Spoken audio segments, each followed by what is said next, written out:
We started the Izzy Award in 2009 when relatively new, journalistically solid, independent news outlets were booming, largely thanks to the internet. But we always understood that these newer outlets were thriving thanks in large part to pioneering guidance of legacy independent outlets that launched way before there was an internet. The Nation magazine, for example, founded in 1865.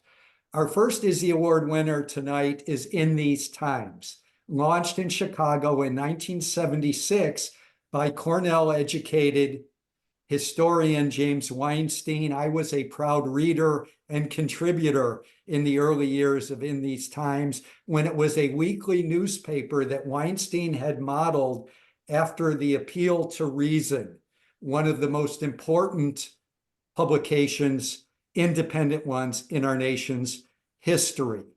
Appeal had a massive circulation in the first years of the 20th century, and its contributors included not only the most well-known socialists of that era, but some of the most well-known Americans: Jack London, Helen Keller, Eugene Debs, Mother Jones, the muckraker Upton Sinclair. After Weinstein led In These Times for 23 years, he was succeeded as editor and publisher by the great Joel Blyfus up until 2022. And it's the current leadership of In These Times that produced this sterling year in 2023 of day-to-day coverage and deep investigative reporting on the lives and struggles of working class people that an Upton Sinclair or Eugene Debs would have admired. If you care about social justice and you're not familiar with inthesetimes.com, it's now a monthly magazine and a website. Go there quickly.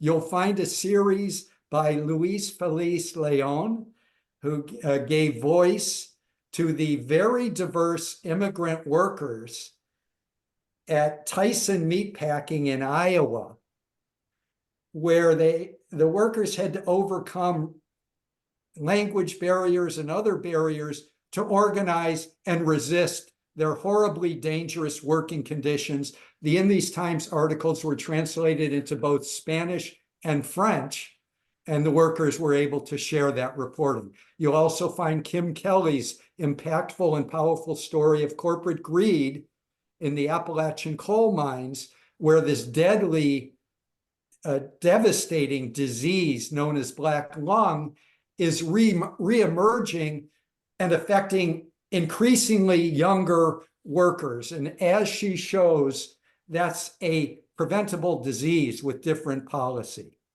At inthesetimes.com, you'll find Joseph Bullington's intimate reports on the workers at high-end resorts in Colorado and Montana who, due to gentrification, can no longer live in their hometowns and can no longer live anywhere near their jobs. All of these reports are character-driven, where the working people themselves do the speaking, including Bryce Covert's sensitive reporting on what happens after the Supreme Court's Dobbs decision, when a woman is forced to give birth in a pro-life state that offers virtually no support to pregnant workers and struggling moms. Some of us may remember how mainstream journalists were embedded inside the US Army as it invaded Iraq.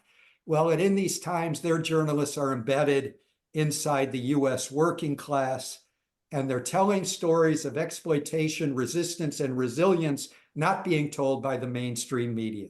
Accepting the award on behalf of In These Times is its executive director, Alex Hahn, who for a couple decades was a hugely respected political and labor organizer before he came to In These Times. Alex, congratulations. The floor is yours.